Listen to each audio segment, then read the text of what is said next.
caterpillars, so we are going on a little rescue mission. Hornworms are usually thought of feeder insects for reptiles, but I think they're just really fascinating. This actually isn't my first time raising them. When I was younger, we raised thousands of silkworms because we had a mulberry tree right next to our house, so it was really easy to have a constant supply of fresh leaves.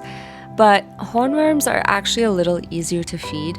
They love tomato plants, and they're also commonly found on tobacco plants. But of course, I'm not feeding my tobacco. If you're raising hornworms as feeders though, make sure to feed them hornworm chow. Feeding them tomato or tobacco plants can make them toxic to the animals that eat them. I really don't think they like touching each other. See?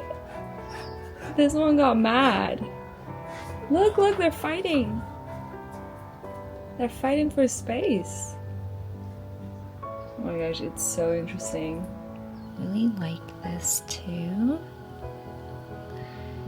Yeah, they're really happy. Look, this was the biggest one in that box, and it's gotten so big. And they're changing color. I don't know if you can see, but they are becoming a bit more greenish. I love them so much. They've become so big in just a few days. It's insane. It's truly insane.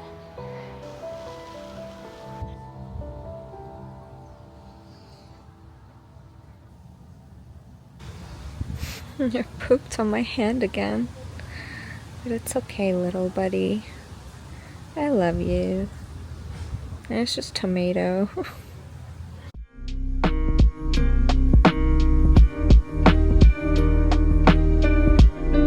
Amazon guy just threw this. It says live animal on it, so I don't know why they would do that. I actually bought these the first. I ordered them from Amazon and they were just delivering really late. They arrived early, like a few days early, which is nice, but I happened to be at PetSmart that day and they were selling 4 of them for the same price of 12 from Amazon, but they're different companies. And they actually sell small ones. Let's see if they're alive. I hope they're alive.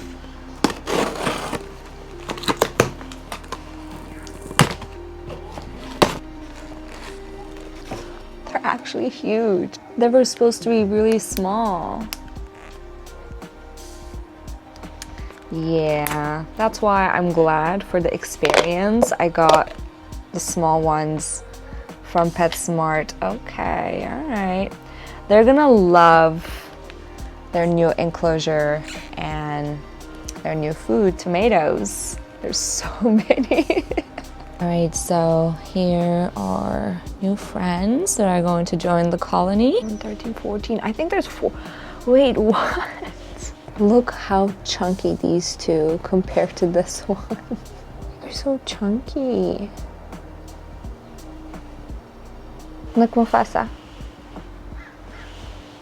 That's a hornworm. Yeah, he's such a gentle giant.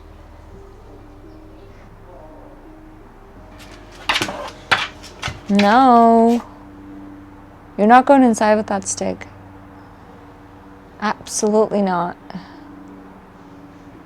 Who's supposed to open the door for you, Atlas?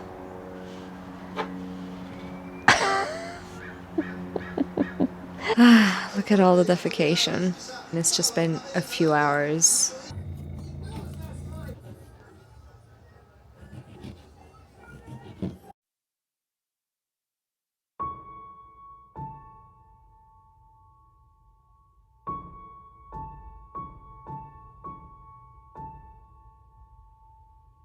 When it's time, prepare a separate place for them with some lightly moistened coconut soil so it's not too wet or too dry. You'll notice that it's time when they stop going for food and start wandering around their enclosure instead. It may take a couple days of them wandering around and not going for food and kind of like being in a praying position. And they also begin pulsating along their back. It's really cool to watch. So yeah, these are all your cues. You can also see the difference in feed here. This green one is the one that I've been feeding tomatoes the past week or so, and this blue one has only been eating tomatoes maybe like a couple days. So he's been eating mainly chow. That's why he's blue, and the other one's green.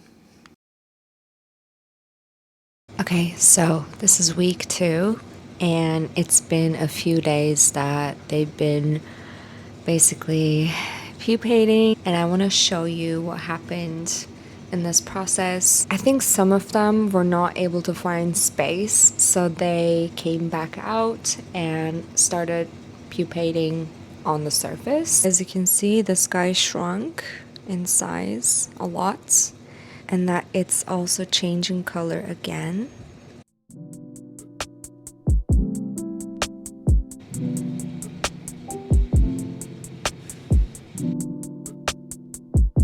Alright, so they shed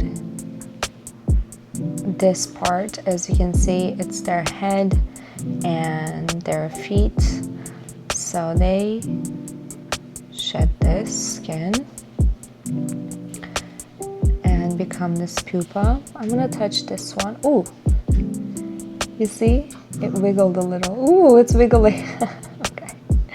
This is actually amazing because it has all the life stages here. As you can see right here, everything is going on for them. So this one is the last one to bury itself and start the pupating process. You can see how it's pulsating. You can see the color change. It's been eating tomatoes for a while now. You can see how they bury themselves and all that kind of stuff. And yeah, and then here we have the next stage. This one is super soft to touch. It's shrinking, and then it's going to shed its skin and become this one. As you can see, this one is super bright green and it's turning white, and then it's going to become like this and shed its skin. This is the head part. As you can see, this one already did. Those are eyes. That's a head. That belongs to this guy.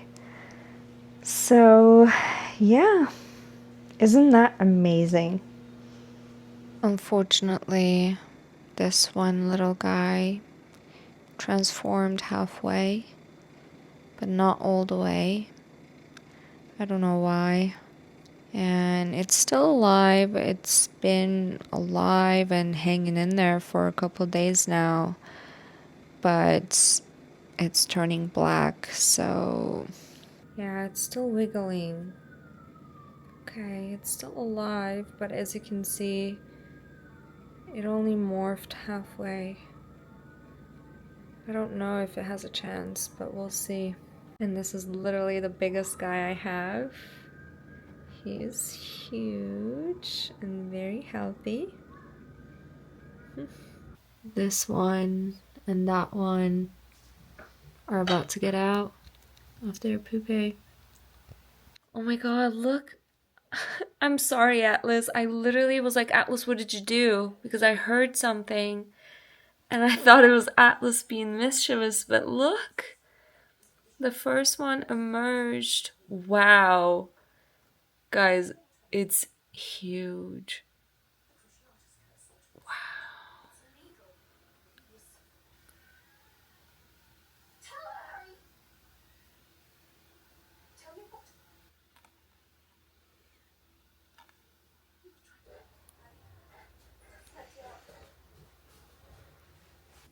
Well, that was pretty special to watch. I want to kind of like do research on all sorts of moths and butterflies, so I'm definitely going to try out more.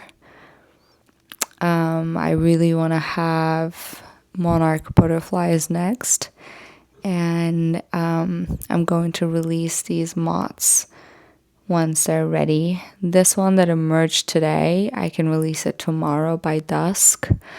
It needs some time to strengthen its wings and itself. It just went through a crazy metamorphosis. I actually initially thought that I read that I can't release them, but apparently I can release them. They're native to California. These ones are specifically tobacco hornworms because they have 7 stripes on their sides as caterpillars instead of 8, which means the 8 means they are tomato hornworms. But they both can eat both of those options, so yeah. That's it, you guys. I hope you enjoyed them. Bye.